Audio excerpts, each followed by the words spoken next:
तुलसी के ससुराल में उसका पति रवि, बेटा चिंटू, बेटी चिंकी और सास ससुर रहते थे। तुलसी सुबह 5 बजे उठ जाती थी। मुझे जल्दी बिस्तर से उठना होगा, इतना काम जो करना है। तुलसी जल्दी से नहा धोकर तैयार हो जाती है और जल्दी से अपनी सास के पास जाती है। इतनी देर लगा दी, ठाकुर जी को भोग भी लगाना है। माँ जी, मैं कमरे में कुछ काम कर रही थी। बेवकूफ़ कहीं की, तुम्हें पता नहीं है क्या? हम लोग पहले भगवान को भोग लगाते हैं। सॉरी माँ जी, गलती हो गई, आगे से ऐसा नहीं होगा। चलो अब जल्दी से ठाकुर जी को भोग लगाओ। ठाकुर जी को भोग लगाकर तुलसी काम करने लगी। थोड़ी देर बाद तुलसी अपने पति रवि को उठाने जाती है। सुनो जी, उठ जाइए, मुझे आज ऑफिस जाना था। आज तो संडे है और आप संडे को देर तक सोते हैं। बेवकूफ़ कहीं की, आज मेरे ऑफिस में बहुत ज़रूरी मीटिंग है। तुम्हारी वजह से मैं लेट हो जाऊंगा। अब मुझे बिना नाश्ता किए ही जाना होगा। प्लीज़ बिना नाश्ता किए मत जाइए, मेरी वजह से आप भूखे जाएंगे, मुझे अच्छा नहीं लगेगा। मैं आपसे हाथ जोड़कर माफ़ी मांगती हूँ। तब रवि तैयार होकर बिना नाश्ता किए ही गुस्से से ऑफिस चला जाता है। क्या हुआ बहू, आज रवि नाश्ता कर कर नहीं गया? तुलसी ने सारी बात अपनी सास को बता दी। अपनी पति और सास की बातें सुनकर तुलसी बहुत दुखी हो गई और रोने लगी।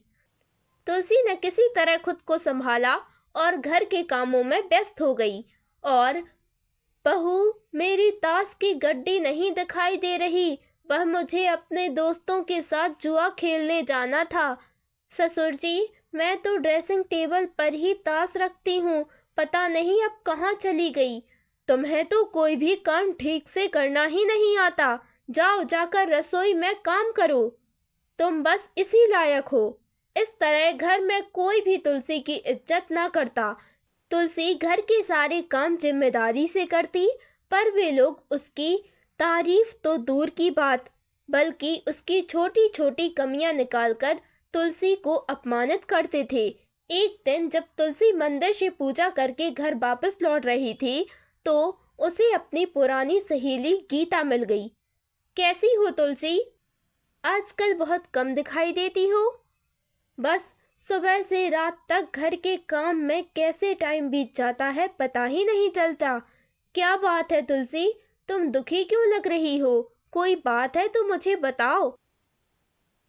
तुलसी सारी बात अपनी सहेली को बता देती है। तब उसकी सहेली उससे कहती है, आई थिंक मेरे हिसाब से तुम्हें अपने ससुराल वालों को सबक सिखाना चाहिए, ताकि वे कम से कम तुम्हारी रिस्पेक्ट तो करें। तब गीता उसे एक प्लान बताती है। ठीक है गीता, मैं ऐसा ही करूँगी। अगले दिन सुबह के 9 बज जाते हैं। भगवान, इस नालायक बहू ने इतनी समय कर दी, मुझे उठाया भी नहीं। अरे नहीं, आज तो मैं ऑफिस के लिए लेट हो गया। पर यह तुलसी कहाँ है? अरे यह चिट्ठी किसकी है? अरे रवि बेटा, इसे पढ़ो तो जरा। मैं कुछ दिन के लिए बाहर घूमने जा रही हूँ। उम्मीद है आप लोग मेरे बगैर अपने काम खुद कर सकेंगे। बहू अपने आप को क्या समझती है? वह क्या सोचती है? इसके बगैर हमारा घर का काम नहीं चल सकता। सही कहा माँ आपने, हमें तुलसी की कोई ज़रूरत नहीं है। हम सब अपने काम खुद ही कर सकते हैं। तुलसी के बाहर जाने की वजह से अब घर में कोई भी काम समय पर ना होता, ना ही वो लोग समय पर सुबह उठते। रवि रोज ऑफिस के लिए लेट हो जाता और बच्चे भी स्कूल के लिए लेट हो जाते। तुलसी की सास भी घर के सारे काम कर कर थक जाती। घर की सफाई भी ठीक से ना हो पाती। घर का सामान इधर उधर पड़ा रहता। रवि की ऑफिस की ज़रूरी फाइल भी खो गई। तुलसी के बिना कुछ ही दिनों में उनका घर नर्क सा बन गया। पापा, मम्मी को घर पर वापस ले आओ ना, मैं रोज स्कूल के लिए लेट हो जाता हूँ। हाँ बेटा, मुझसे भी घर के इतने सारे काम नहीं होते। तुलसी ही है जो इस घर को संभाल सकती है। मैं अभी तुलसी को फ़ोन करके वापस लाने के लिए रिक्वेस्ट करता हूँ। तब रवि तुलसी को सारी बात बताकर घर वापस आने के लिए कहता है। तब तुलसी गीता के साथ घर वापस आ जाती है। बहू, हमें माफ़ कर दो, हमसे गलती हो गई। तुम अपनी सभी जिम्मेदारियों को पूरी ईमानदारी से निभाती थी, फिर भी हम लोग तुम्हारी छोटी छोटी सी गलतियां निकालते थे। एक हाउसवाइफ पर इतनी जिम्मेदारियां होती हैं, घर को संभालना तो एक कंपनी को संभालने से भी ज़्यादा मुश्किल है। अब मैं तुमसे कभी नहीं लड़ूंगा। तब वे लोग अपने अपने कमरे में चले गए।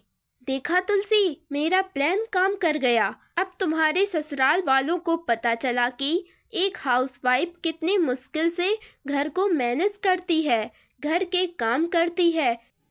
इस तरह तुलसी ने अपनी सास को अच्छा सबक सिखाया। उसके बाद से वो लोग हंसी खुशी रहने लगे।